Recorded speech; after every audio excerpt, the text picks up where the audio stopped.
You are being programmed.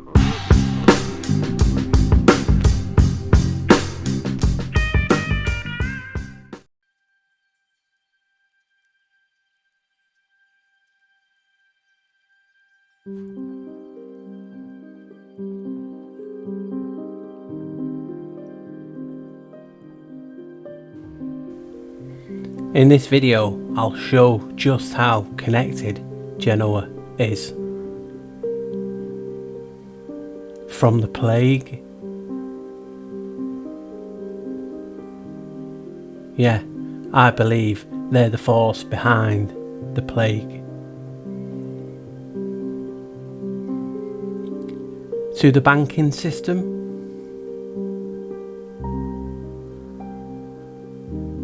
To capitalism and Tartary. So let's look at the founded. Who found it? The Cathedral of San Lorenzo.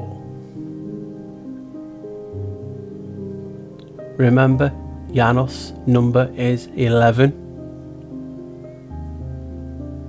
It's pure coincidence that the cathedral was consecrated on 11/18.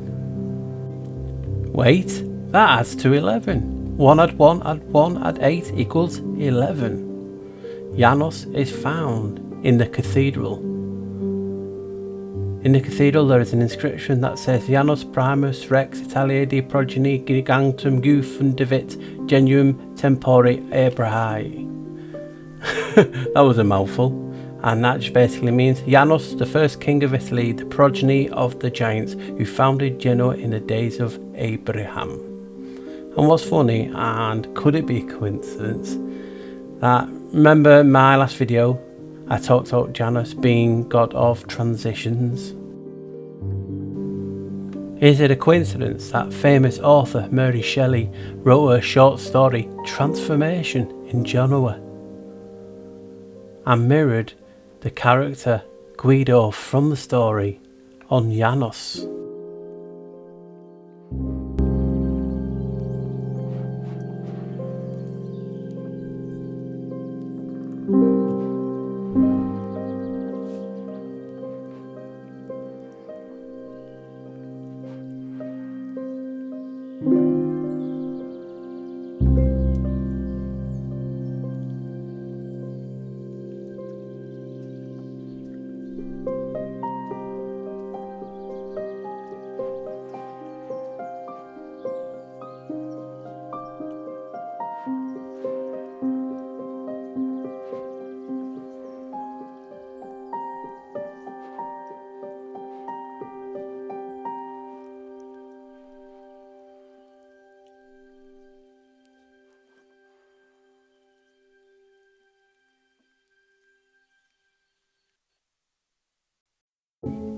More pictures of Genoa.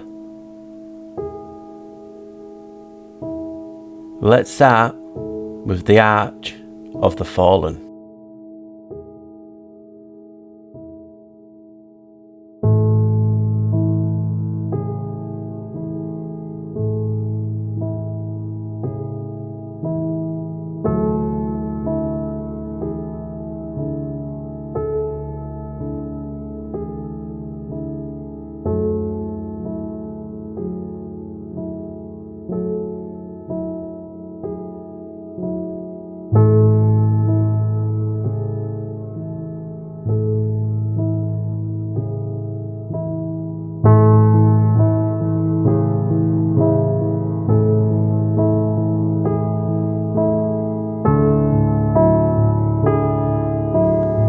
Cemetery of Stagliano.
Museo di Plazia Reale.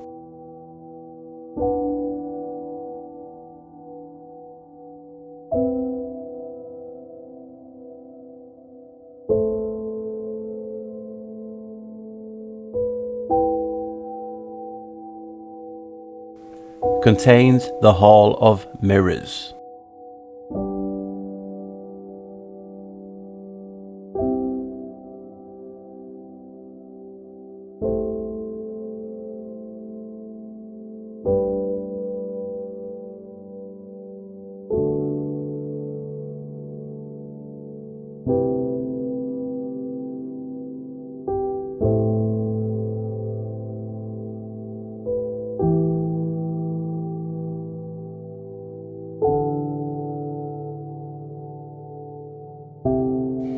Villa del Principe Genova, which is Genoa, contains another Hall of the Giants.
Genoa is the capital of Liguria.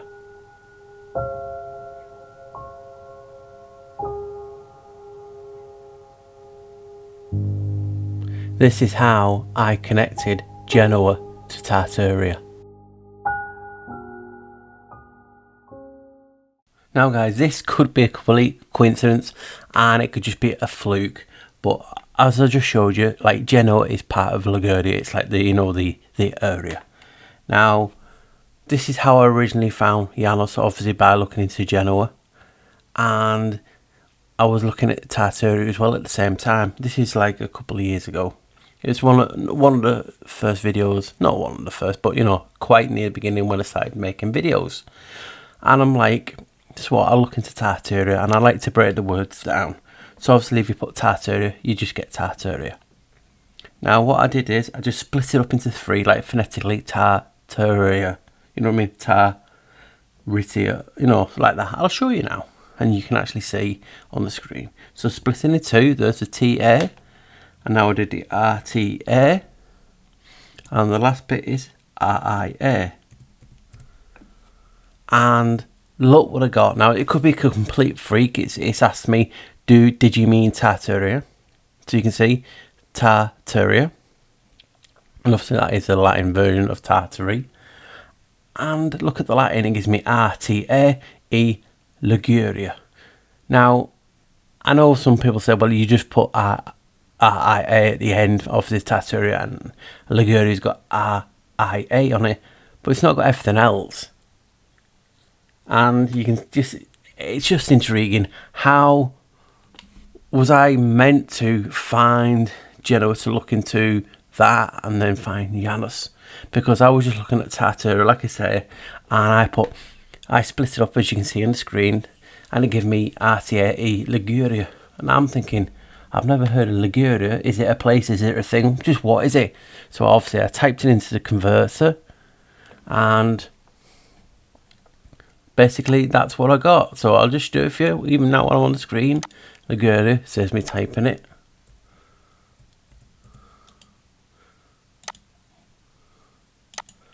And obviously the first thing it gave me was this, Liguria. So as you can see, I'll just move it across because I made the screen bigger so you can actually see. So you can see Liguria is a crescent-shaped region in northwest Italy. Its Mediterranean coastline is known as the Italian Riviera. So as you can see, Genoa is its capital. So it's just the crescent. And obviously if you've watched my Janus videos, you'll notice Janus carries sometimes a crescent moon or stands on it. So just thought that was intriguing, and that's how I originally found Genoa, to look at Genoa all those years ago where I found Janus. I put Tartaria in, I split it up into 3, and for some reason it spewed out Liguria. Now there you go, Liguria and Genoa as its capital. Was it meant to be? I just do not know, but I just found it fascinating, and that is how I linked Genoa to Liguria. Now you'll see other things now is what makes it even more interesting. It's going to just be following this, so guys, you're going to enjoy it. Well, I know I am, so hopefully you will. Whether it's Grand or Great Tartary, you'll come across the Griffin. Let's look at the Genoa's flag.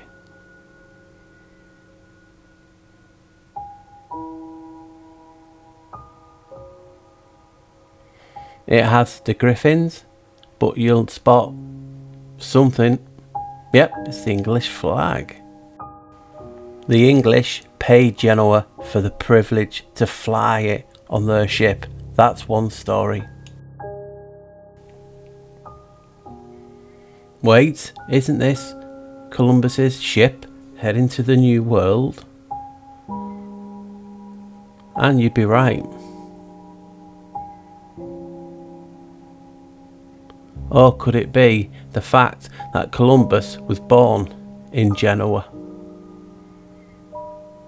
And here's Christopher Columbus's house, still here today, if he even existed. But hey, that may be another film or video. And in 1451, Cristoforo Colombo, later known as Christopher Columbus, was born in the Italian port city of Genoa. So obviously Janus is also a portas. But C in the alphabet is 3, so Christopher Columbus would be CC, which would be 33. Another story how they got the flag was that King Richard the Lionheart liked the flag so much he borrowed it. Genoa was the place that was used to reach the Holy Land. So you can just imagine they're going on these crusades, and one of the stories, like I just said, he liked the flag so much he borrowed it. Now if you're wondering, oh, it's very, very much like the English flag, which I'm talking about, but also the Knights Templar. I'm going to get to that next, and I'm going to connect it all in a nice little what the flock little bow for you.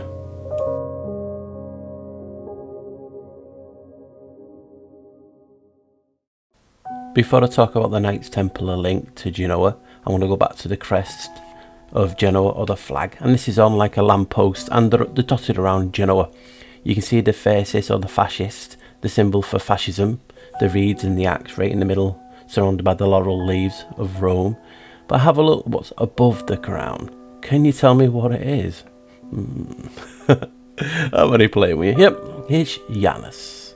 So you can see where it's dotted around everywhere in Genoa, the actual 2 heads of Janus on top of the crown, because remember, he invented crowns.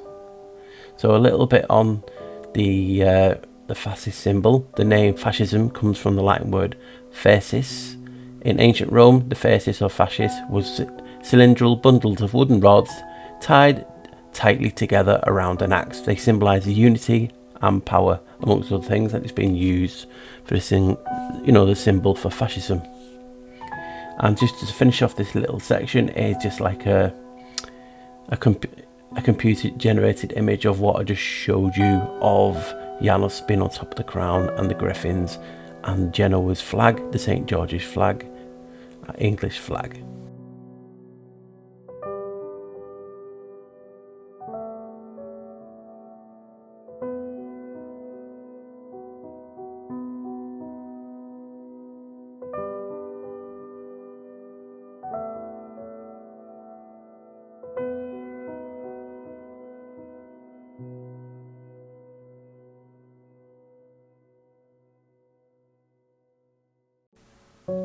Do you remember this for my Janus rituals video? Masonic rituals. Patron saint of Freemasons is John the Baptist, John the Evangelist. Remember, 2 Johns. John, which is the Roman Johns or Johannes, became the Italian Giovanni, etc. We've already talked about that before. So as you can see, the 2 Johns is a derivative of Janus. 2 Johns, like Janus's head, and the number 11. Can you see the shape? The 2 pillars. All stacks up, guys, to just show you how important Janus is. So in this section, I want to show you the connection between the Templars. Obviously, I've just showed you the Masonic with the St. John's being the 11, and also the patron saints. But did you know that after the First Crusades, the Templars brought the remains of St. John the Baptist to Genoa? Hence, he became the patron saint of Genoa, with St. Lawrence and St. George. The rest of the saint are preserved in the chapel on the left of the nave, and I'll show you that in a sec. But that just shows you the significance. Janus was the king of Italy, the first, set up Genoa, it's named after him. So they would bring more Johns, more Januses to the cathedral, to Genoa, because of its importance. Obviously, St. John the Baptist, according to history, had his head removed, and that's Verdius, one of the rituals that the Templars had, and obviously in Masonic too. Well, I'm going to show you a plate that the head was supposedly have been on, and it's kept in the museum at the cathedral. But also what connects everything together as well is that Genoa was not only the Knights Templar headquarters, but also the Knights Hospitaller one, whose cross appears on the slab located on the left side. So they have crosses and different things on the cathedral itself, and also the chapel of St. John in the cathedral, which is coming up now. So that just shows you the significance and the wow of it, because it's connecting to obviously the John to the Janus, the Knights Templars to Janus to Genoa. It's showing you the connection, the pull that Genoa had. And as you can see, the few pictures of the cathedral inside it, and there's not many that you can get off the temple. Obviously, the head of St. John on the plate, or the salver, whatever you want to call it, is always being shown. Now, in the museum, they have, as you can see here, a plate, supposedly, that had a piece of St. John on it. And it's one of the holy relics in the cathedral. So it just blew my mind, that did. Coming up now, we've just got something. Remember the ritual, the Janus ritual video about him being the solstice? I'll show you a quick clip to remember. So now you're seeing the connection between the Templars, the Masons, St. John, and Janus and Genoa. And remember in the video, the Janus rituals, where I showed you, Janus is known as the equinoxes, the summer solstice. Well, isn't it funny that June the 24th, and in the Roman calendar, this was the summer solstice, and the church renamed this pagan holiday to St. John the Baptist. So the day that is Janus of the summer solstice, the church renamed that St. John the Baptist Day. That is crazy, and no coincidence to me. And this just goes on to how some mysterious knights helped Robert the Bruce to fight off and win the victory at Bannockburn possible. So this is just, I'm just trying to show you that these are all connected to Templars, Genoa and Janus, and there's still so much to come yet. I mean, if you think about it, the Templars arrest, when they started doing the arrest, was in 1307. That date equates to 11, Janus's day. And then coming up now, I'm going to quickly show you remember, some people might not have watched the Janus rituals, and I quickly talk about how Janus is the winter and the summer solstice. So I've connected everything together. Hopefully you're enjoying it. Here's the wow. So we talked about solstices, how important they are. Janus is the winter and the summer solstices, if that's a word. He is known as Janua Coeli and Janui Inferni, heaven and hell basically, especially when he's pictured with 2 keys. Tell me that ain't wow. That's how important Janus is. I can't click on the full article because I'm not subscribed to this newspaper, but I found this online. It talks about how the Rome correspondent of the Daily News says that the so-called Holy Basin kept in the cathedral in Genoa, which is considered the oldest and most historically important relic in the world, has been broken. And I think this is in time of Napoleon it was found. It was took from there, and I believe it just turned up broken. I'd never heard of the Holy Basin. Now it's tied to King Arthur, and sometimes it's tied to the Holy Grail. But here's a few images of it, and they believed it was emerald at the time. And I'm going to read a long bit out because I believe it's significant and showing you the importance of Genoa.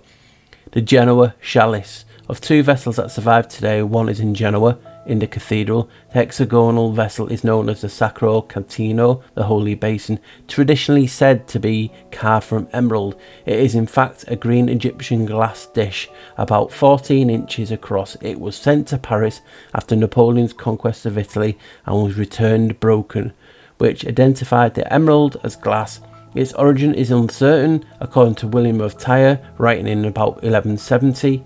It was found in a mosque at Caesarea in 1101, 11s again, a vase of brilliant green shaped like a bowl. The Genoese, believing that it was an emerald, accepted it as lieu of a large sum of money. An alternative story in the Spanish Chronicle says that it was found when Alfonso VII of Castile captured a mirror from the Moors in 1147, which Genoese help un vaso di primo esmeralda QR Tamano como uno escuela. I butchered that, but it says a vase carved from emerald, which was like a dish. The Genoese said that this was the only thing that they wanted from the sack of Almira. The identification of the Sacro Cantino with the Holy Chalice is not made until later, however, by Jacobs de Varaganina in his Chronicle of Genoa, which was written at the close of the 13th century. So you can just say they've got 2 important so-called holy relics in the cathedral.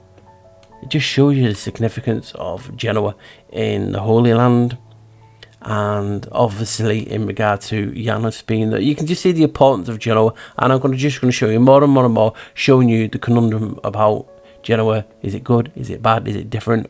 Whatever it is, it just shows you how important Genoa was in history. I've also showed you, what's his name, Christopher Columbus being born there. And we have John Cabot, or Cabot, how you pronounce it. He was born as Giovanni Caboto in Genoa, Italy. Obviously changed it to John Cabot when he moved to England. But Giovanni and John is a derivative of Janus. And John Cabot discovered Newfoundland, or Canada, North America, however you want to look at it. He thought he was going finding a short trip to the West Indies and found Canada. So you have 2 important people in the light of history, both from Genoa, showing you the importance of Genoa in history, and not many people know that. So this is just why I found it fascinating about this so-called little place in Italy, in Liguria, called Genoa. Plague and Genoa. So in this section I'm just going to show you why I believe they have something to do with it. Obviously it's just my theory, not concrete. There is a lot of rumours to the origin of the plague. I mean, we've all seen them, haven't we? And even more coming out in the last few years. And my theory is that it was the Crimea, or further into Russia, or even Mongolia. And I'll show you why soon. And it's all tied to Genoa. That's the intriguing bit. Now I want to just show you a quick map of basically the territories I didn't even know I mean, in the scarlet, it's the territory occupied with stability. In like the dark pink, it's temporary occupation. Light pink, strong commercial penetration during, I can't even read it so tiny, in the X amount of centuries. In the beige, it's a strong banking penetration. Obviously, they have the St. George's Bank, which we'll talk about later. And then obviously in the little cube, but on an angle, is the settlements and commercial colonies. And obviously in the peach is obviously the trade route. So you can actually see how wide and spread Genoa and their grab actually goes. Them and the Venetians were the powerhouse in the so-called medieval period. And what you see now is just a bit more zoomed in to actually the Crimea Peninsula. And you can see in the red the Genoese colonies, which they had power of. And I'm going to concentrate on a few for this theory. And one of them is, as you can see, is Sudak. That fortress in the Crimea was Genoese. And I'll show you some pictures in a minute. It's wow of a structure. And Caesarea is a Russified version of the name Caesarea, in the name given to the Genoese colonies in the Crimea and around the Black Sea from the mid 13th century to the late 15th century. Now what's intriguing is because the ties to the Khazars, and people actually know who the Khazars use. As you can see, the word is derived from the Caesarea through the Khazars had ceased to rule over this area at this time. But I believe they have a little inkling and connection to Genoa through the banking system. So here you can see now, here's some pictures of Sudak Fortress.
So obviously this is an artist representation of Sudak Fortress. I mean, it's beautiful, isn't it? I mean, it looks a stronghold for sure.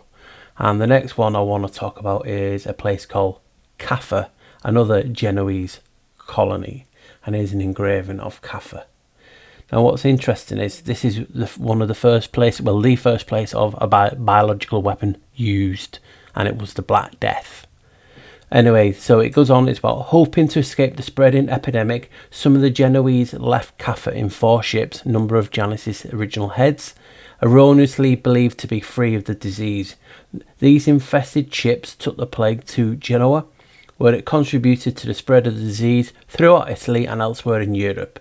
And obviously what happened is the catapulting of corpses into Caffa by Janibeg's forces in 1347 is often cited as the earliest documented use of biological warfare. So basically what was happening in Caffa, they were under siege by Janibeg, also known as Jambek Khan, leader of the Golden Horde.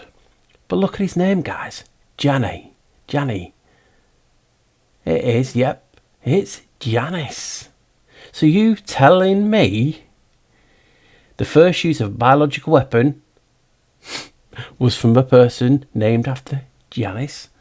I want to know the odds of that, guys. I mean, so the first use of a bioweapon was by a Janus on the people of Janus. Because I remember Genoa was named after Janus as well. So you had this scenario where supposedly, according to history,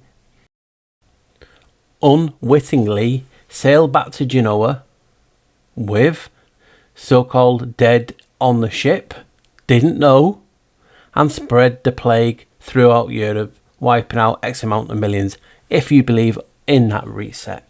Now, what is funny is, not funny, could it be the alternate? What I'm saying, could these guys, whoever's in charge of the Genoese Council of Ancients, the Khazars, who knows the actual people behind the power, the evil, the Kabbalists, the elitists, thought, you know what, we are going to create a reset, we're going to wipe out a lot of the population, let's bring back some of the dead, and let's blame Johnny Beg. He threw dead bodies over the walls, people got scared, they didn't have time, and he sailed back to Genoa, basically killing half of Europe off. Or could it be the fact that it was all planned, and it was a biological reset, and it was done intentionally by the people behind Genoa, Janus?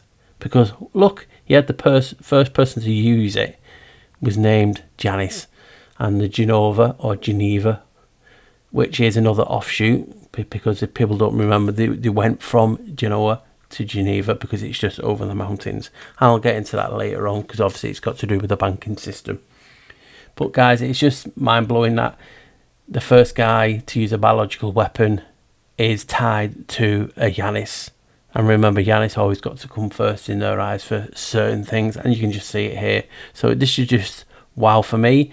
Obviously some people might not see it, and that's cool, but I'm just like blown away that the fact that I'm talking about them causing the Black Death in Europe. I've showed you in black and white, whether you believe that or not.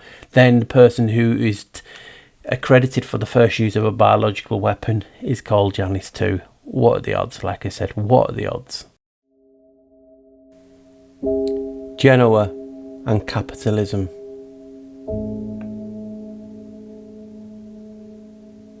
The Bank of St. George.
Marco Polo was imprisoned in the Bank of St. George.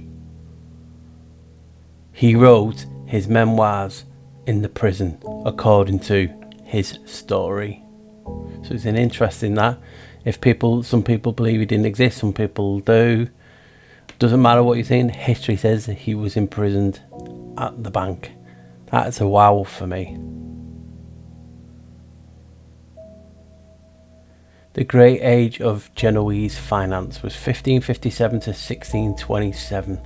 The Genoese gained control of all Europe's finances in this time period. They ran the trade, underwrote the voyages, dominated maritime insurance, financed long-distance trade, and organised the Piacenza fairs, in effect running the European world economy. And the world economy, it's crazy. To show you how important Piacenza is, here's a glimpse of the cathedral.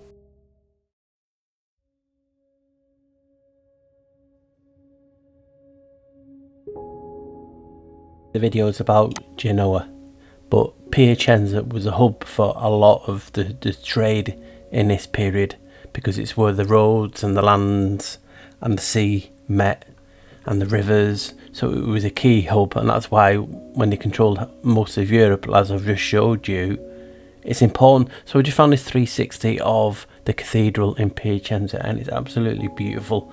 I'm only going to show you a couple of images as such, because it's a 360. So I'll just start from here, and then I know where I'm going. So you can see the opulence, and it's similar colours as St. Lorenzo on the floor that they have on the outsides of the tower. So you can see how beautiful cathedral this is.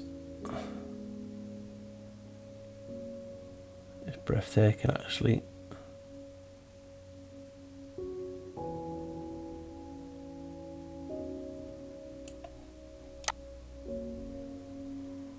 So I'll show you that in a minute up there. So no peeping. So you can just see how beautiful it is, isn't it, guys? I saw this, I thought I have to include this, even though I'm not talking about Piacenza, but because it mentioned it in regard to the finances, and it's key for the operation of the Europe, and that's what the Bank of St. George was, and Genoa, it was key. So you can see, beautiful, isn't it? Right, the next one is of that vaulted ceiling. Just wow. Just what, so you can see the cathedral underneath. Just look at the architecture. It's like hidden arch under arch under arch, all bricked in. Discharged from service. As the coin I've come to do when I've done the research, I found out they're called discharge arches. It means they're discharged them from service. So any arch bricked in are called discharge arches.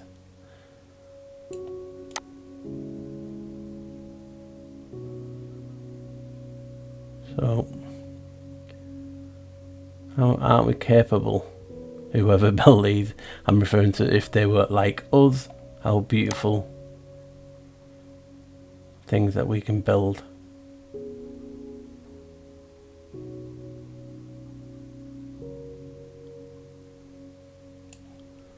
Can I go around anymore? Yeah, there's the stairs. So that's that heading up. So you can just see the frescoes and different types of paintings.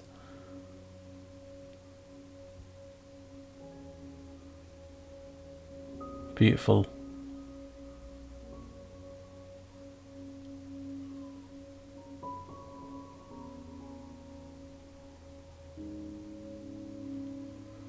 Try not to go too fast. Anyone's watching it like tripping out. And then I'll go to the full vault. Just wanted to show you completely around. I think I've done that now. Yeah.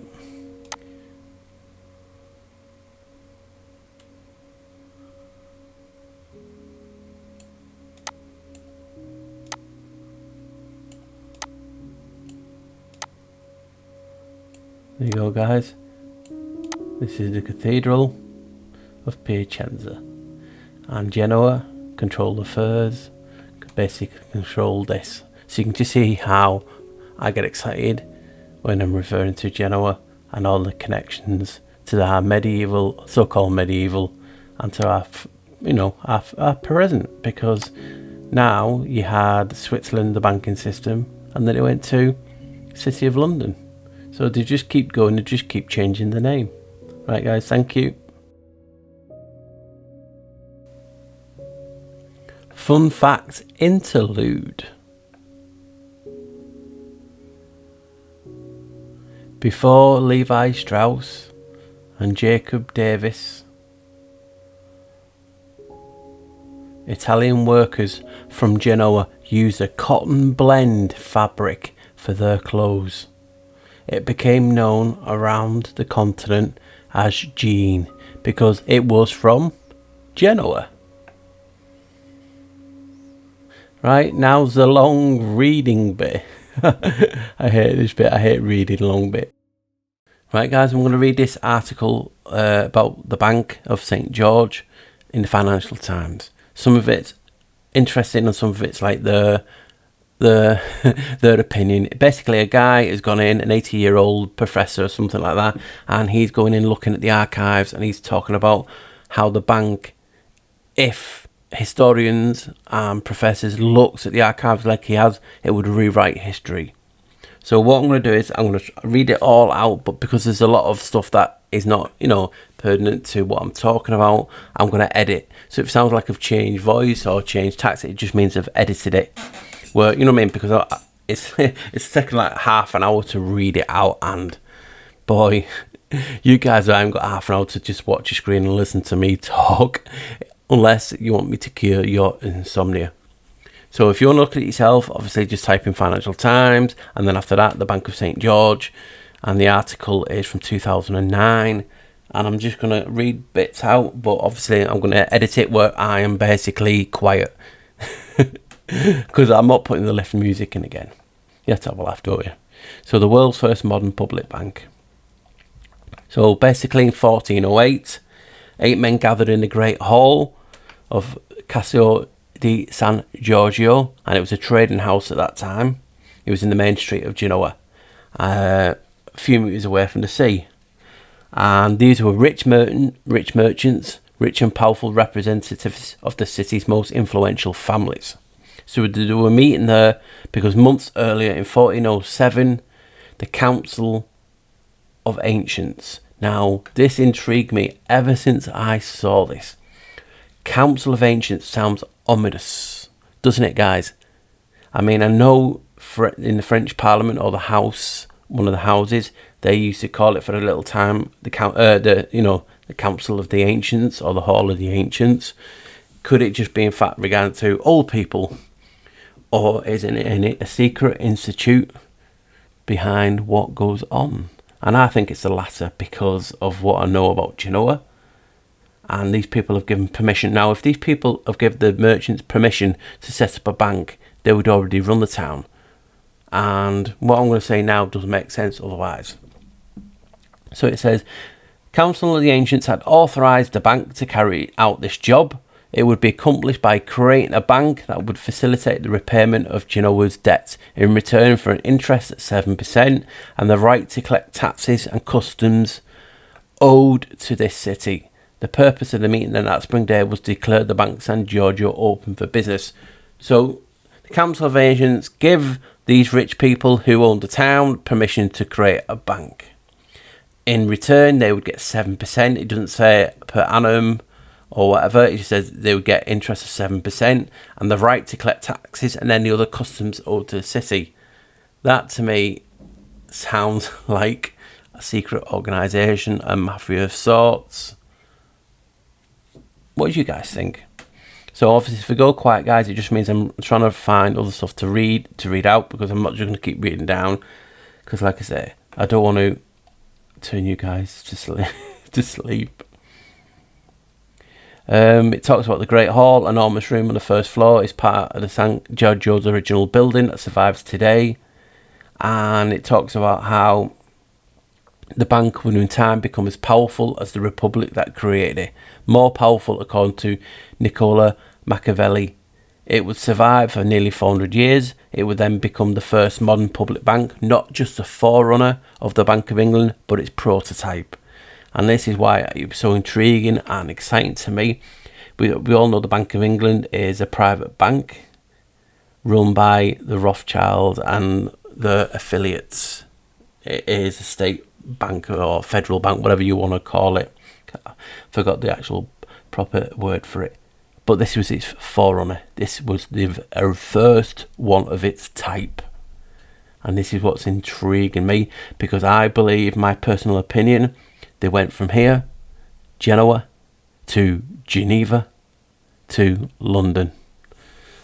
That's just my personal opinion. I don't know what you guys think on that. And it basically talks from the 15th to the 18th centuries, its coffers were filled with riches of Genoese capitalists all over Europe. Christopher Columbus, Genoa's most illustrious son, would be a customer. Basically, he owed them money. This bank, like the Templars, lent money to kings and queens for wars. So you can see when rich people have no money, they tend to not want to pay it back and obviously try to go to war with them. Hence, like the French turned on the Templars with the Pope, and on 1307 was it, arrested all of them and started to kill him. Hence the day was 11. So this guy who's writing the article is also talked to a guy, Neil Ferguson's writing it I think, but he talked to a guy, Feloni, who's 80 years old, went into the archives and he said it would change history. said, given its origins, purpose and longevity, one would expect the bank to be more celebrated than it is, yet almost nobody today knows what it did, or that it existed at all. In histories of modern banking and finance, Italy's pioneering role is widely acknowledged, and the city of Genoa, which had a more advanced banking infrastructure than Venice or Florence, usually gets its due, but the bank hardly gets a mention. It's like they're trying to hide it. Intriguing, isn't it? And obviously, we do know that the Medicis had a sort of bank, and they had another bank in Barcelona of sorts. But this is the first, what we call, them shady, capitalistic, Kabbalists type of banks. So this is a guy called Giuseppe Felloni, had devoted much of his time to study the bank archives, uncovering and cataloguing the collection of nearly 40,000 books that the amount to day-to-day record of existence. Felloni is fluent in Latin and can read a tiny script and follow the impenetrable internal logic of transactions. And now that his obsessive scholarship has been completed, he is intent on restoring the bank to its rightful place as he sees it in the history books. He says it is Felloni's contention that what he has discovered in these archives will transform our understanding of the origins of modern finance and banking, and perhaps even capitalism itself. Many of the concepts and practices that are commonplace today were, Felloni argues, pioneered or improved upon by the bank. They include the issuing and management of government debt, double-entry bookkeeping, sinking funds into which payments are made so that our particular debt can be paid, and the role in financial transactions and clearing house, which wasn't adapted in England until the 18th century, and the organisation and the conduct of lotteries. Yes, they came up with the idea of lotteries. Hence why I believe they're just another way to create money for the Kabbalists. You never see hardly anyone winning it, and every now and again you will see a person's winning it who they let win, basically to keep the illusion of this system to encourage the poor people. And he basically talks about how it wasn't the first bank to be established in Europe. A form of banking had practiced in Genoa and elsewhere in Italy since the 12th century, 200 years prior. In 1401, a bank, the Tavola di Ciutat, was founded in Barcelona, in effect to act as treasury of the government of Catalonia. The Medici are generally regarded, certainly, and Felloni argues mistakenly, as the summit of Italian achievement in banking and finance. But it says Felloni, were historians to visit these archives of the bank, they would have to return to universities and rewrite their history of the making of the modern world to give this institution its due. So obviously he has knowledge of what this bank has done, and he said history would have to be rewritten, and we know history has been rewritten many times. So remember, guys, if I go silent, it just means I'm editing. I'm trying to find something to read out because the page goes on for days. He talks about here how you can write history and modern finance without visiting the archives, and it had to be done. So he recently, as he stood in the rain at Genoa's seafront outside the building that used to house the Castle San Giorgio, if you read English histories, the sinking fund was an English invention, but it was being practiced in Genoa 400 years earlier. And now that they have opened the archive, the evidence is here for all to see. The Banco di San Giorgio invented many of the instruments that are still practiced today, and the archives prove it. He says, Felloni lists 10 innovations, see below, documented in the records of the bank and elsewhere in Genoese state archives, that regarded as pioneering. These innovations contain, as he puts it, the embryos of several financial institutions still in existence today. So you can see how influential this is. So I'll go all the way down to that, just to show you that what he's reading, and then I'll come back up. I'll try to re-edit while it's just fresh in my head. So public debt had been financed by taxes for 1,000 years and was first documented in Genoa. Other Italian republics followed the Genoese example, as did Europe gradually from the 16th century. Government bonds issued by a government in the currency of its country. These have grown to become a common method of raising finance and are now one of the world's biggest financial markets. Public debt reforms. Genoa has reformed its public debt issuance by either lowering the interest rate it paid or by raising taxes. Again, these methods are common today when the governments try to reform or reduce a country's public debt. Remember guys, this was all done from Genoa and they started it. Hence you can see the importance on history and how everything is run today. Cassa di San Giorgio and the Banco di San Giorgio, the earliest and perhaps the most striking example of a powerful creditor dominating a weak debtor. But the relationship was a deeply symbiotic one. The BSG and the Casso never foreclosed on their debtor because their survival depended on the survival of the state. The Republic of Genoa, of which the Casso and the bank were the essential institutions, survived for about 3 centuries. Discounts of public debt coupons first applied in Genoa in the 15th century with the permission of the church. It had developed a policy tool in the stimulation of the economy. Crazy, isn't it? All from this one little town that no one's ever heard of, and all connected to a certain Janus. Debt repayment and sinking funds. A sinking fund is a fund into which periodic payments are made in order to enable to repay debt when the time comes. Some sources cite its first use in Great Britain in the 18th century, but as Felloni argues, it was being used in Genoa 4 centuries earlier. It is still a means of repaying debt. Double entry bookkeeping and accounting. Double entry rationalises public and private accounting. Felloni says by structuring it in logical fashion, it has become the standard way of presenting accounts, whether public or private. Lotteries and elections. The BSG archive showed that lottery was being used for the purpose of selecting officials 2 centuries earlier than previously thought, a good example of an early type of democracy, especially in seeking managing a bureaucratic institution such as the BSG. So lotteries and elections. So lotteries in regard to elections of people, but they also did a lottery like the lotto in the UK, and I don't know what it's called, Moneyball or whatever it is in America or whatever they call it. Clearinghouse helps to balance and settle a market, was first used in Genoa and then not until England in the 18th century. It has become central to all modern financial markets and works perfectly in the markets where no money changes hands or needs to be changed hands. It is particularly useful in Genoa, which at the time was a coin economy. Protection of capital. Many Genoese investments in the BSG because they wanted to make money. It was in those days the safest way to multiply money. So you can just see how important this bank is. And there were 10 of the things that Fellini says that Genoa, the bank, actually set up. Right, if there's nothing else, guys, in this little article, I will say adieu. And this bit is finished. But obviously I'll just go quickly up and have a look now.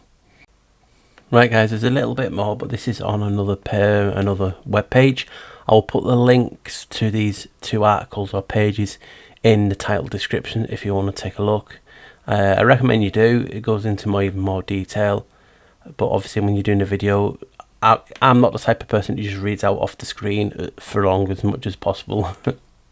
But this basically just goes into talking about Genoa through the eras of the finance, showing you how important they are to the finance and the running of Europe. When I was talking about Spain before, this graph table shows you the involvement in loans to the Spanish crown from 1520 to 1556. So you can just see in those years percentage of loans. I mean, they got up to 50.8% of all loans were to the Spanish. And an average profit as a percentage, nearly 70% profit. So it's crazy that these people were loaning out to countries to wage war and obviously to circumnavigate this so-called realm for discoveries. And obviously we know that Spain took a lot from gold and Portugal, different things from the Americas. Well, they financed it, so you can see where the money went to the bank and the people actually who are behind that.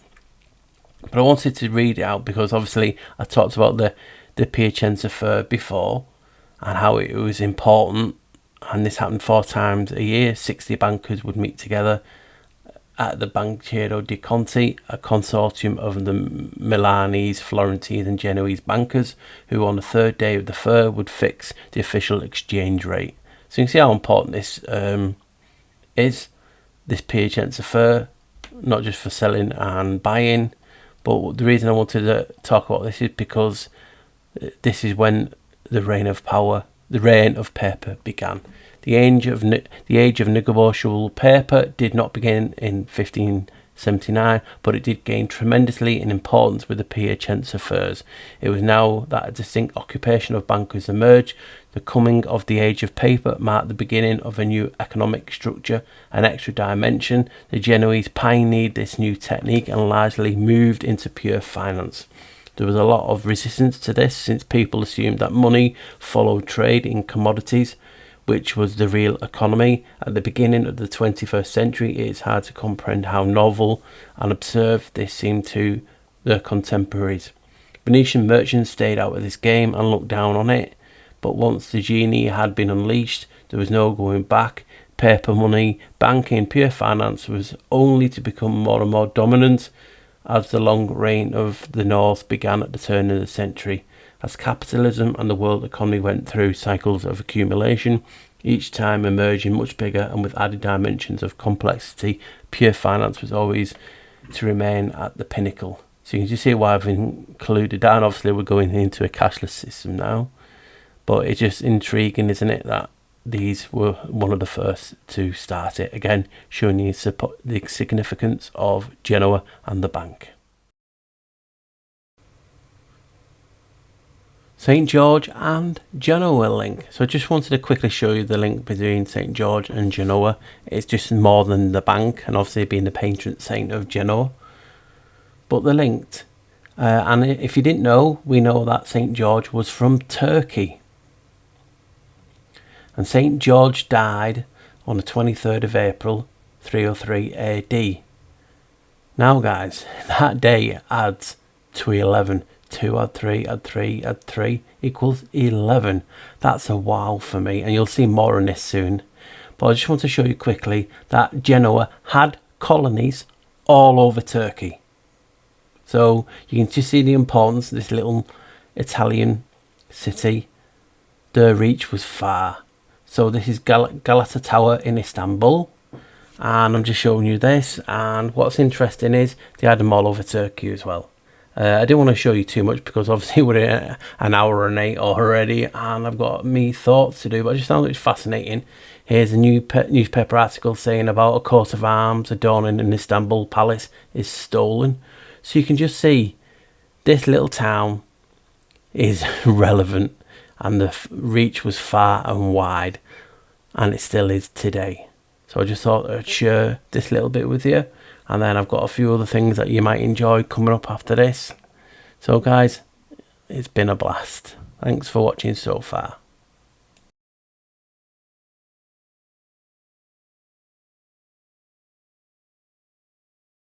Right guys, the whiteboard is out. Ooh. So what I wanted to show you is this. So 11 represents the doorway. Janus, pillars of Freemasonry, the St. John's. I've showed you all this in the last few weeks. So it's a significant number, and you've seen it in a lot of things that I've covered, even in this video. So hopefully you can hear me. Hello! My microphone's over there. I'm just a bit more light this side. So I thought, you know what, I'll have a bit of clarity. So those are 11. I'm talking about St. George, the flag of St. Genoa, Genova it's been called, and England, and a few other countries. Georgia has it. And I thought, you know what, why could it be something else with this flag? And it just came to me. So you saw the 11 represent the number 11. Now what happens if I do this? So there you have one there. And what happens if I do this now? Now you get it. So you can just see that 11 turns into the flag of St. George, turns into the flag of Genoa, and also the cross. And then some people say, well, you can fold the cross into the cube of Saturn, Well, Janus is associated with Saturn too and Jupiter. So you can see the significance of that number 11 goes into the cross. Is it just a coincidence? Is it just one of those flukes? Who knows? But I just found, wow, all the talk of 11 and 11 goes into the flag. And luckily enough, I just had a red marker anyway. So that highlighted it even more and made it easier for you to see. But yep, 11 turns into the St. George's flag. And also, you will see what could be the importance of that next. Hopefully you heard me over there. Right, guys. So, for a bit of fun, because obviously we showed you a lot of the Genoese flag, the English flag, and if you're not sure, they had another colony in Georgia, and they have the same flag now.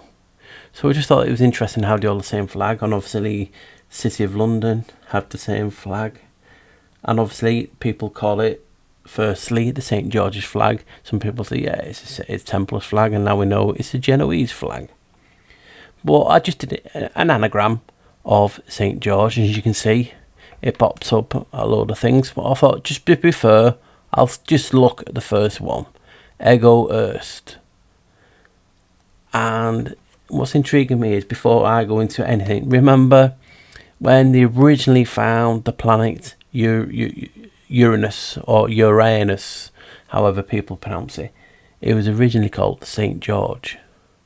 And we know Uranus or Uranus as the first, you know what I mean? And obviously linked to Janus, who is loved to be known as the god of gods and has to be the first. So it just seems funny, that link, doesn't it? Anyway, looking at the word ego, there's not really much for it. And I'm honest as I'm saying this, so you can see ego erst. But if you take the 1G out, you get ego erst. Now, ego, obviously not the person's ego. It translates to I, or we, or me, or us, or myself, or ourselves. So far it could be I, or we, or us, or myself. So interesting enough.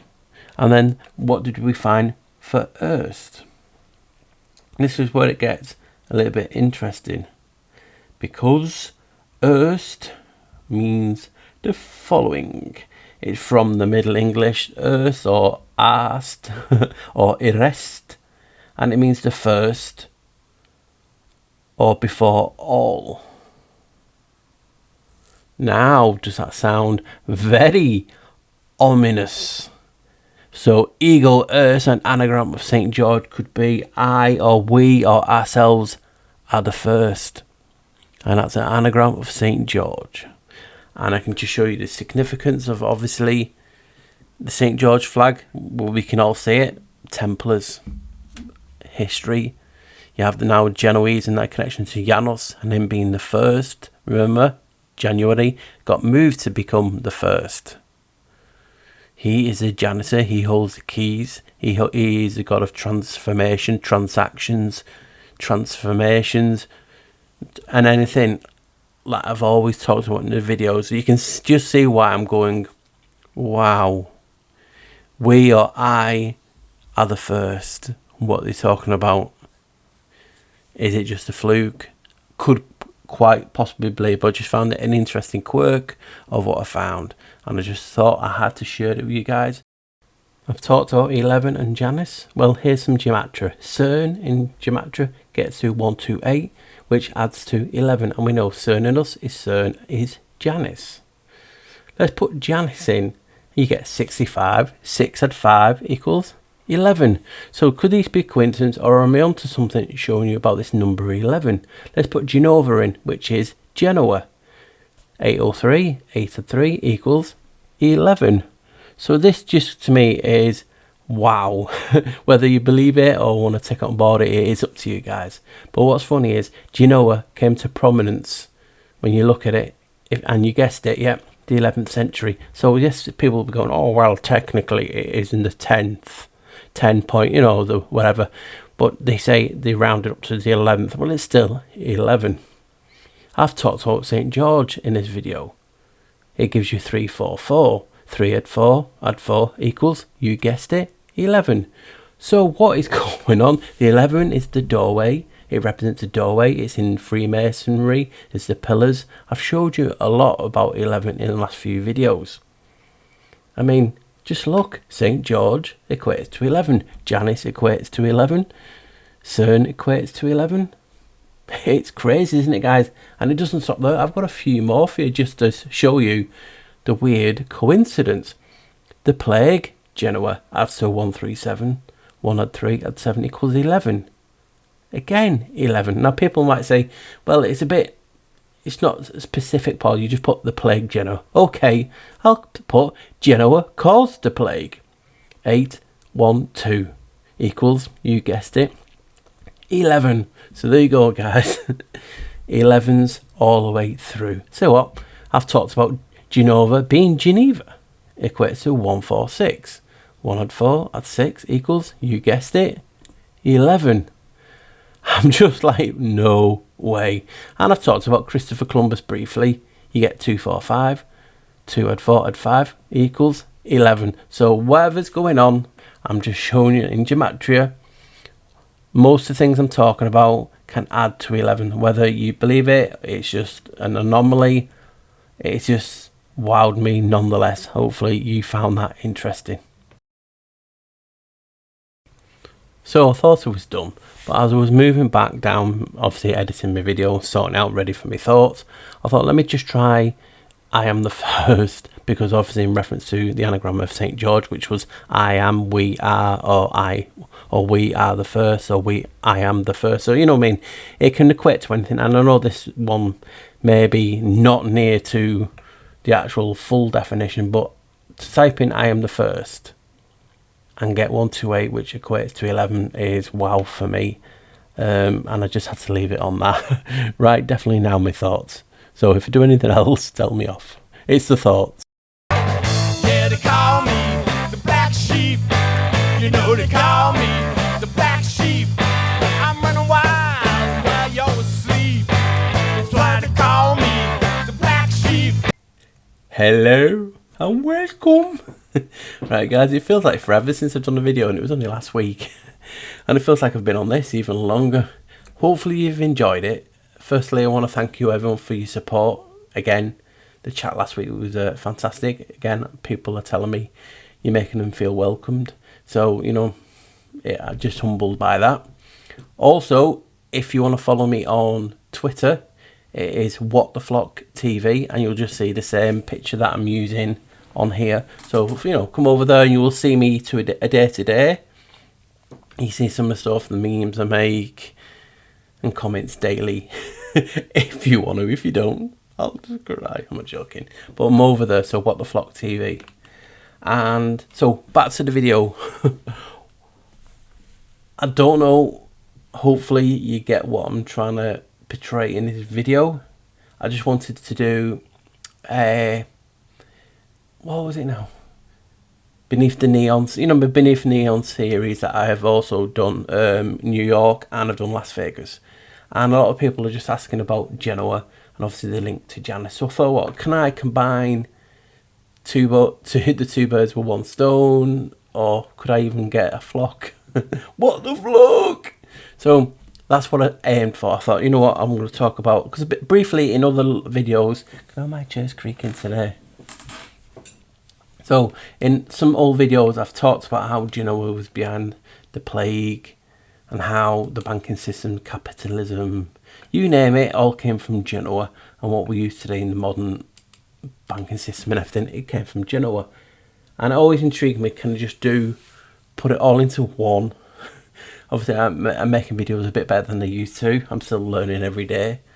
But I think this is a lot smoother. Shows the message I'm trying to get out, that Genoa was significant. And just like Rome and different other places, it just changes its names and move on. That's what they do. They hide in plain sight. So that is what I wanted to get into this video.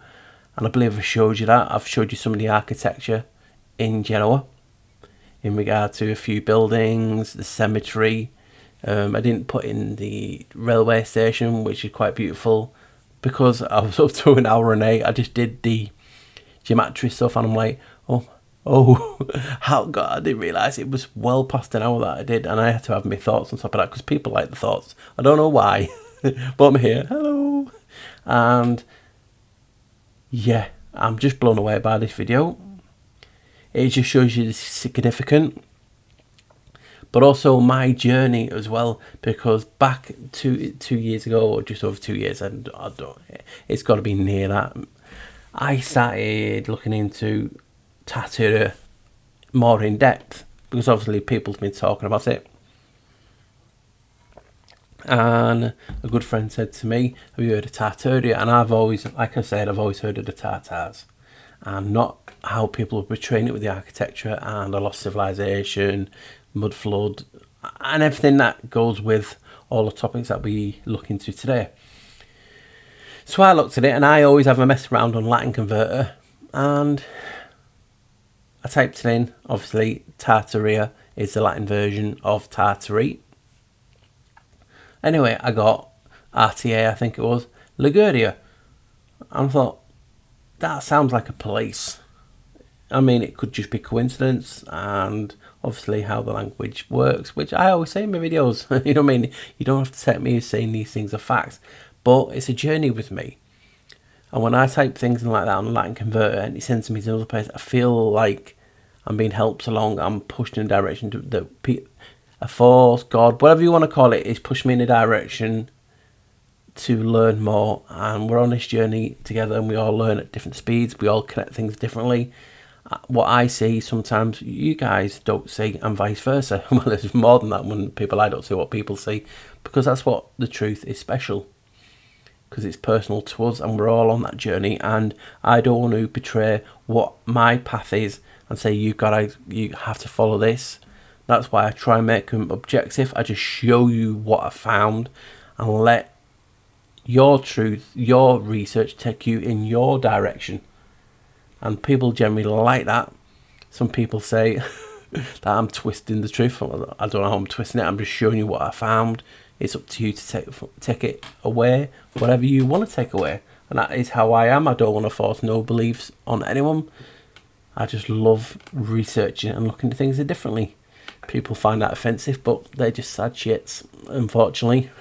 And like I always say, if you are a truther and you know words are spells, why would you troll and why would you be nasty? Because you know them words have a significance, they have a power. That's why they call it spelling.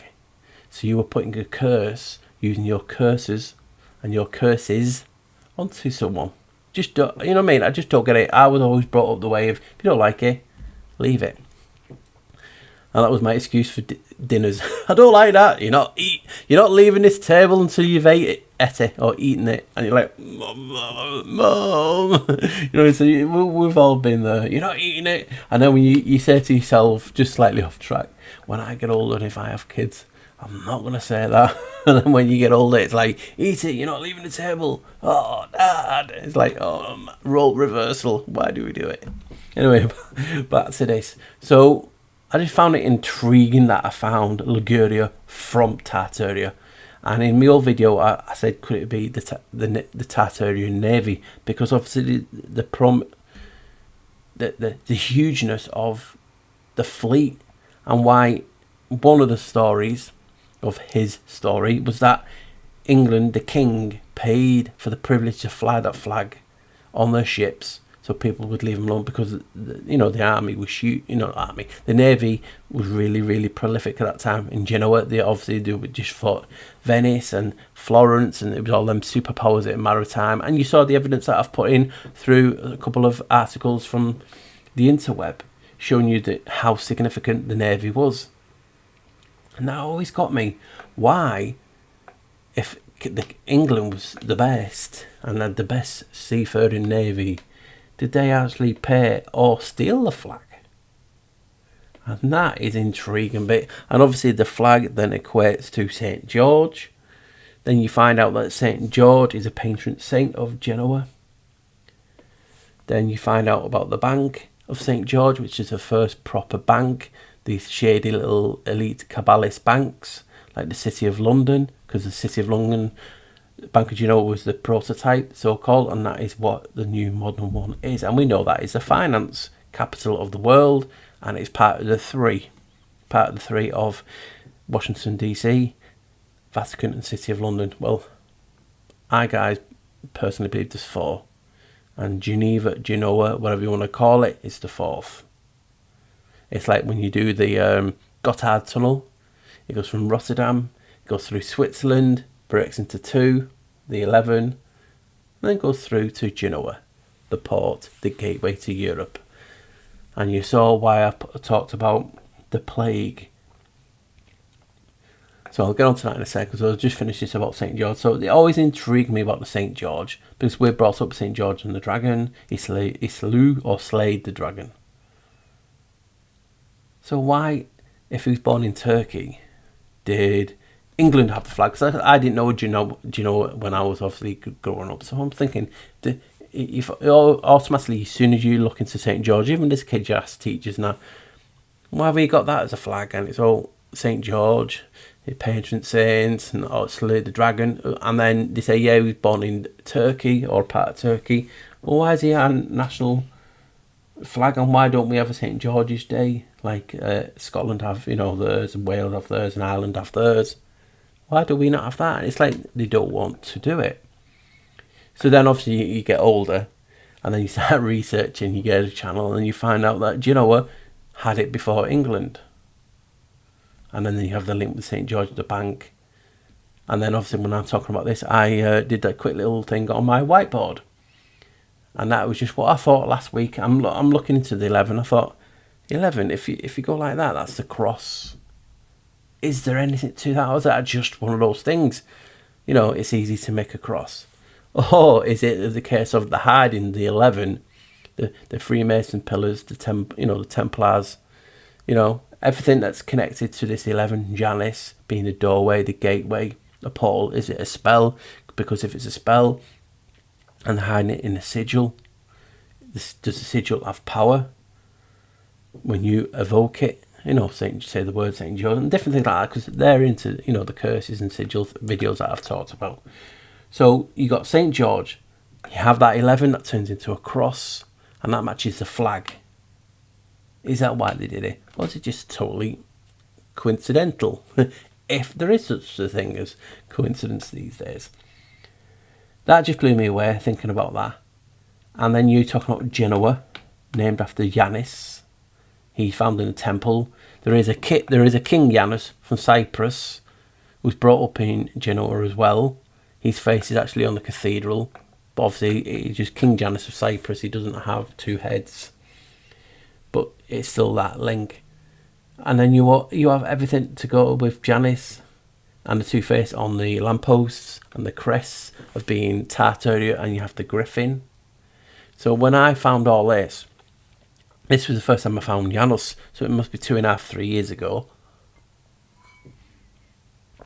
I knew about, obviously, New Year's Eve, but then you find out that I did the Babel effect. That was a newer version of the Great Vowel Shift, and you know that in a time period from the 12th to the 18th and 19th, they changed everything, and it was for that god. And we'll look at the prominence of Genoa. It came to prominence, not at its peak, but it came to the forefront, four heads, in the 11th century. And I know I made him a funny voice, but people will say, oh, well, technically it could be 1012, 1011, 1050, 1098. And they always say 11th century for, the period between 10 and 11. But it's still 11. And it's that 11 again. And then you did the gematria. Janus is 11. Cern is 11. Genova is 11. Genova is Geneva is 11. And then you had the anagram of St. George turned into ego erst. And that was I or we are the first, or am the first. And that is from St. George. So could they be hiding something in that? Because as you know, Janus loves to be first. Hence January being moved. And obviously he's a god of transitions amongst so many things. And that is why the 11 equates to him, because he is in charge of the doors, he has the keys. And I've talked about it in Janus ritual videos, and I didn't want to go way back over this, but it all equates to looking into Genoa a little bit different. And then I found a cemetery, and they're absolutely breathtaking. I know some people could say it morbid, but just look at some of the sculpture of marble and the intricate lace. It is breathtaking, because you have to, tilt your cap to the craftsman that did this, and it's just beautiful. And I think I might actually look into more cemeteries like that, because they call them monumental cemeteries, and I might do a video on that soon because there is a few. So back to the video. So I talked about Genoa and St. George, and then all the 11s in the gematria. St. George equates to 11, and obviously I'm no gematria, I'm far from it, you know what I mean? But when you want to look into 11, am I just making this up? Highly possible. I'm not actually physically making it up, but some people say it's like pareidolia. When you want to see something so much, you will find it. That's why I just did a few things on there, like saying Genoa is a plague. That could be actually looking for it, and I put Genoa is behind the plague.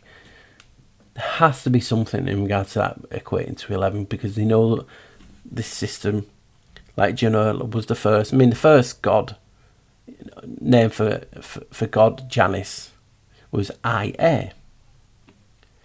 In Greek numbers, Ia equates to, you got it, 11. So it is everywhere, and I'm just blown away by doing this video. I always say it, but finding specific things just blows me away.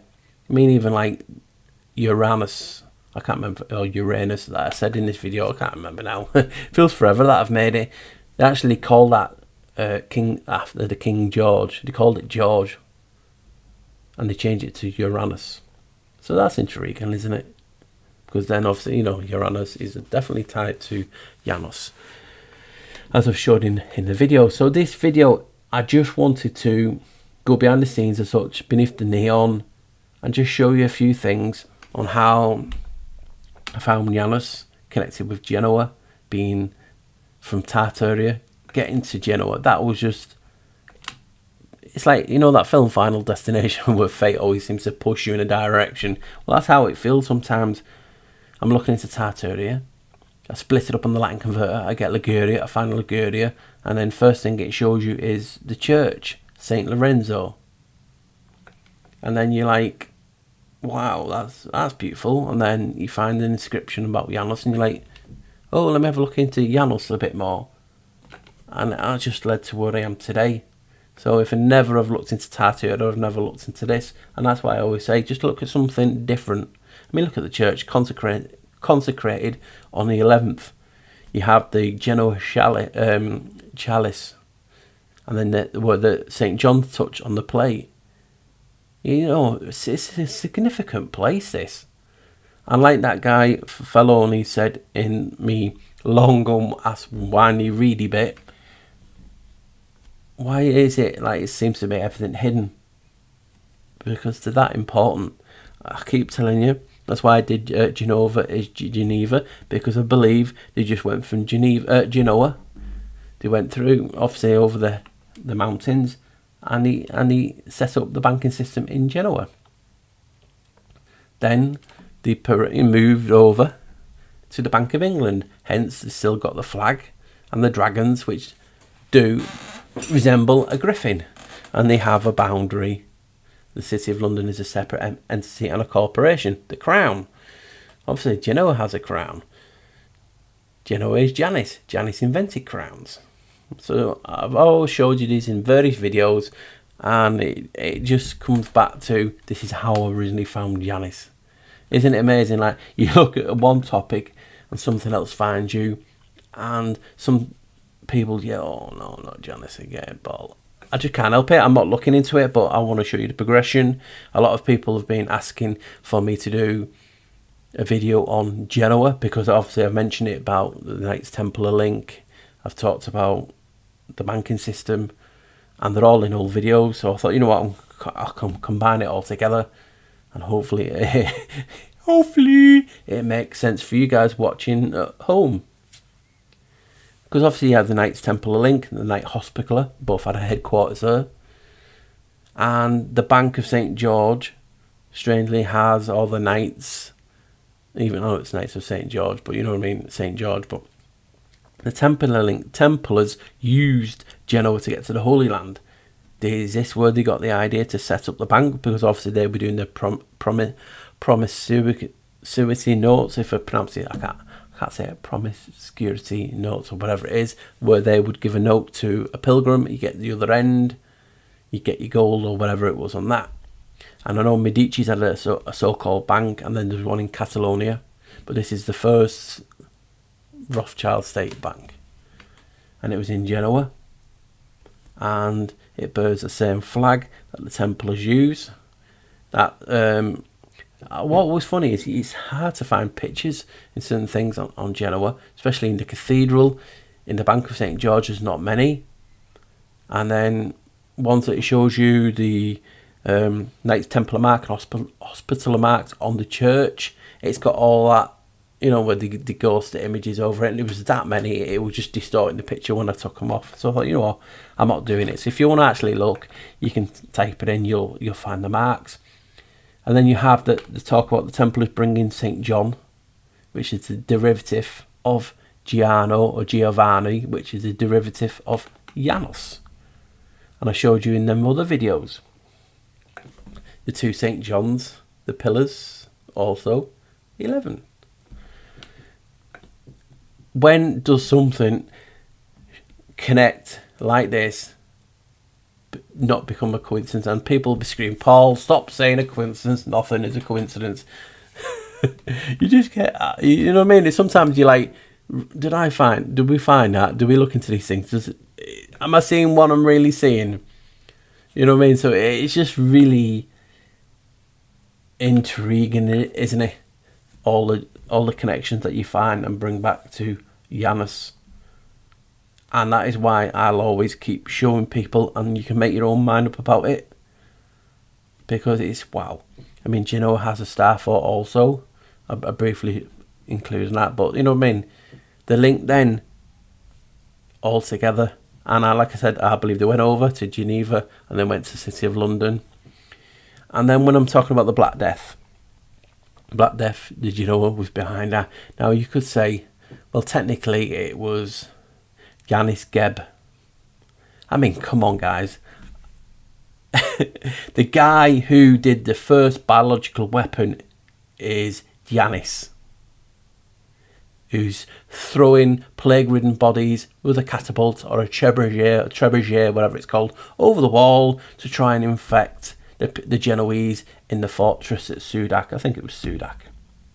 Because obviously Genoa had all the colonies in the Crimea.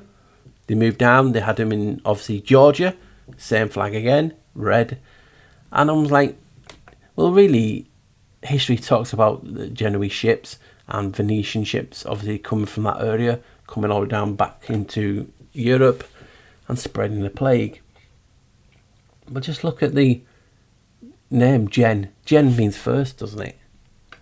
So if Genoa is named after Janus, and Janus is the first, or we are the first, or I am the first, and the link with St. George, and I'm talking about Janus throwing the bodies over, and the Genoese scarpered to escape this, and they don't check the ships,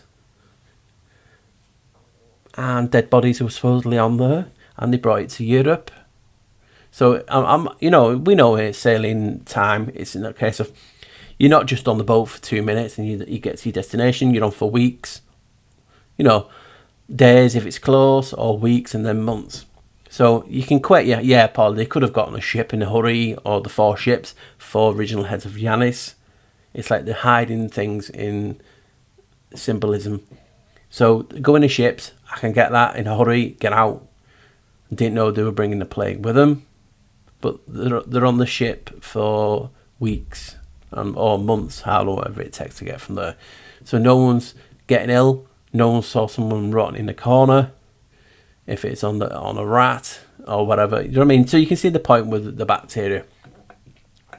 Or could it be the fact that they use this and saying, well, the plague came because he threw it over? Or is it the fact that Genoa, genocide, genomes, all the things like we talk about in regard to biological weapons and as used as a reset, did they intentionally bring that back?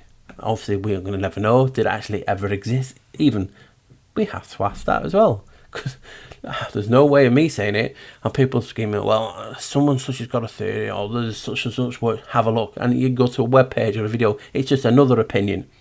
History is full of one person's perspective, and it's countless one person perspectives. I just show you what I found, and someone will find something different. Don't mean I'm right, don't mean they're wrong, it just means that's what they found. And that's the beauty of research. Collaborating. Paul, I found this when I looked, and you thought, well, I didn't see that because I don't look at that perspective. Wow, add that to that, and that is what we're here to do, and that's what I believe we're here to do. So I believe Genoa brought it back intentionally, if you believe history, to create a reset and wipe out whatever the figure was. Was it between 200 million or something? And we've seen it in regards to smallpox being used as a biological weapon. I believe this was created. I showed the timeline. There was showing you using smallpox and vaccines. So was the fact that this was brought over to create a reset to get rid of the population. Who knows? And I'll just leave that up to you. And I just found it fascinating. And when I found the guy who originally did the first biological reset called to history was Janus Gebb. And Janus equates to Janus. I'm like, what's the odds on that? Seriously, what is the odds on the name? And it could be pronounced differently. It doesn't matter, because in a sense, it's been written in history as Janus. Janus, in the sense of Janus. The Janis and then Geb. Wow. I'm just like, no way. I'm talking about Black Death being brought back by Genoa. Genoa is a derivative of kneeling and Janus. Obviously, that's what it says in the cathedral. And they brought it. And then I've typed in gematria and it equates to 11. Seriously, it's like you cannot make this up. And that's what I try to do when I make a video. I just want to make it. Also, I'm sharing my thoughts. I'm keeping it in one place in a video. I'll put it onto my channel, our channel, and I'm sharing what I found in my stuff, and I put it together. And you seeing what's in this head. You can agree with it, or you can't. That's cool. You know what I mean? People seem to think you have to agree, but there's ways and means of saying that you don't agree. And that's why I equate to that thing. If you're a truther, you know the words are spells. Why would you be so negative to someone? I mean, if it's crap, it's crap. But you don't have to go overboard, you know what I mean? There's ways and means of saying things. And that's why you never find me slating anyone, because I know the effect words have. I don't know why people do it, and supposedly truthers do it. If you know words are spells, just don't do it. Get a grip. I don't waste my time on anything negative. I said it, and I'm going to talking about before. As soon as I say something like that, I always remember me trying to hide a sprout or something on the plate. I hate sprouts. I'm just like, no. And I'm like, I remember once, so to go off topic, like getting a few sprouts and just flicking it off onto the floor for the dog to eat, and the dog even won't eat it. So that, says something. Sorry, Mum. That says something. So hopefully, guys, you've enjoyed this video. You've seen something different. There's some things I didn't put in, like for instance, the University of Genoa. That got made or became into existence through a papal bull, and basically you get a medal, the Genoa medal, and the fact that the Genoa medal has an archway with a guy standing in it, and it's in 11, and it's an archway, and it's in Genoa. So you can just see how I go wow all the time, because all the links to Janus, and that's why you'll see me just trying to tell people an alternative when I see things on social media. Have a look at Janus. This is Janus. This is Janus from my perspective. He connects a lot of things because that's what he does. He connects things. Is it the system putting this information out now because this wasn't there years ago? Or is it the fact that my research has got better? Or I'm just seeing it, I just never saw it in the first place. I've opened the door. Who knows? But this was just a video on Genoa for my Beneath the Neon series. I've done New York and Las Vegas. Please, they're way back down. Check them out. You won't be sorry. Some of the things I found might interest you. Check out the other videos. And like I said, check me out on Twitter. It is What the Flock TV. You'll see the same graphic as the channel. So please just find me on there. A lot of you are on there. And it would just be nice to talk to you, you know, every day if you want. I'm seeing some of the stuff I make. Because like I said, I make memes. I do quotes, little poems. You know, I just do my thing. Get my brain tired. So hopefully you've enjoyed the video, guys. A different perspective. You saw the significance of Genoa. You saw the significance of the 11 with Genoa. And I'm carrying on. I'm trying to connect a lot of videos together. It just intrigues me, guys, how these things work and how our mind works. Because there's always a better mind out there who connects and can see further. And that's why I just love doing what I do. And I just appreciate and love the support. And if you want to contact me, like I said, find me on Twitter. Or leave a message in the comments. I'm easy enough to find, guys. So what do I always say? Stay safe. Always wear a smile. Pay it forward. And I'll see you in the chat.